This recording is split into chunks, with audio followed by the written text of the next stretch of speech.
Many of us here in this room today have many memories of Fannie Lou Hamer. The most vivid in my mind is the first meeting in 1964 in the Masonic Temple in Jackson, Mississippi of the Mississippi Freedom Democratic Party, keynoted by Mrs. Ella Baker, who's here today. And following that keynote and true to the traditions of national Democratic conventions and Republican conventions, Mrs. Hamer led the singing for the demonstration, saying and singing, "Ain't gonna let nobody turn us round." And I remember that so vividly because that was the time of the Neshoba County incident, and it was that same day that I had to drive from Jackson to Memphis at night alone. With her, I was no longer afraid.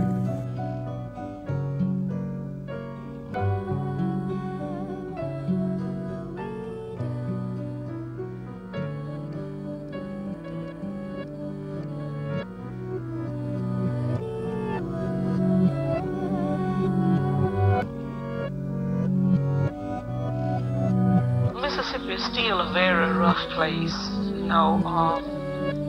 People is not just walking up like they used to do in the past, walking out, shooting a man down or getting maybe 200 or 300 people carrying you out and lynching you, but it's in a more settled way.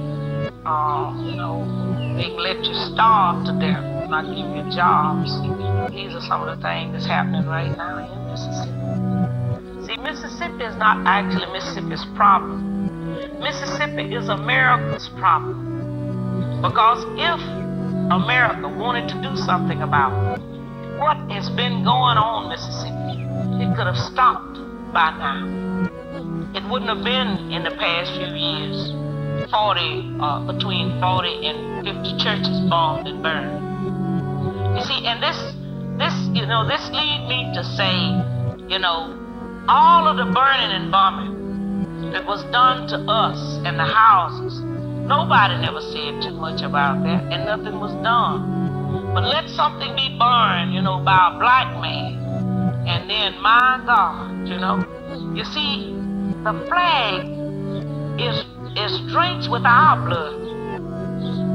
Because you see, so many of our ancestors was killed because we have never accepted slavery.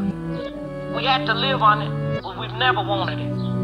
So we know that this flag is drenched with our blood. So what the young people are saying now, give us a chance to be young men, respected as a man, as we know this country was built on the black backs of black people across this country. And if we don't have it, you ain't gonna have it either, because we gonna tear it up. That's what they saying. And people ought to understand that. I don't see why they don't understand it. They know what they've done to us. All across this country, they know what they've done to us. This country is desperately sick, and man is on the critical list. I really don't know where we go from here.